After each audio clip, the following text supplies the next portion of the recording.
Hi guys, welcome to our channel, Ragab 79 TV.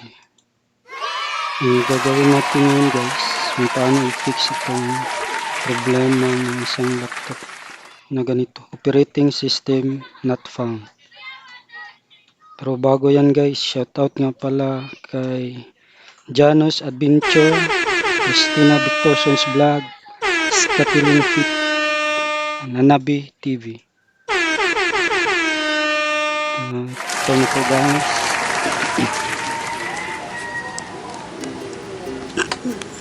Pag on ng computer nyo,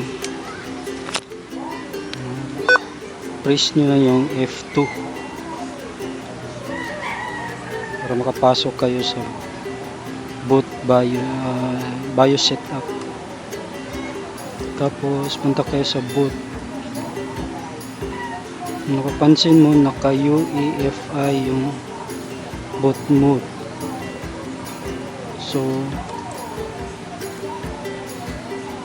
press mo lang yung enter, ito ang lalabas. Pwede ilagay mo sa legacy BIOS, then okay. Tapos exit, then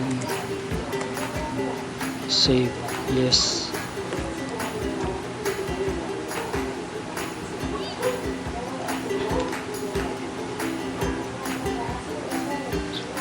Tayo natin konti guys. Ayan, nakikita na natin yung Windows logo. Ayan guys, solve na yung problema natin.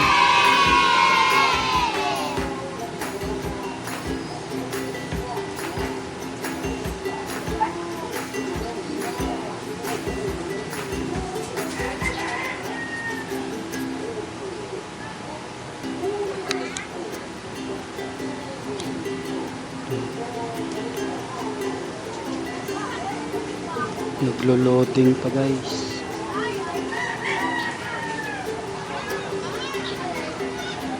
Antay-antay lang. Ayan.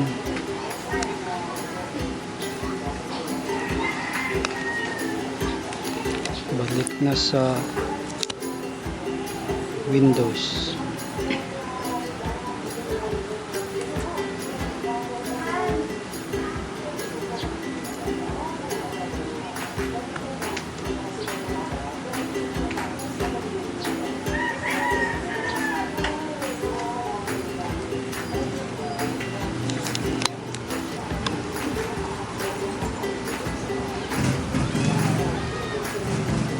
Try natin mag-browse guys.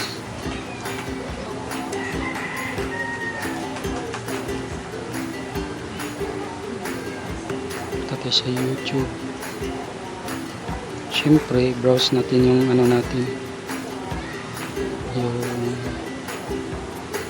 channel natin na Ragab 79 TV.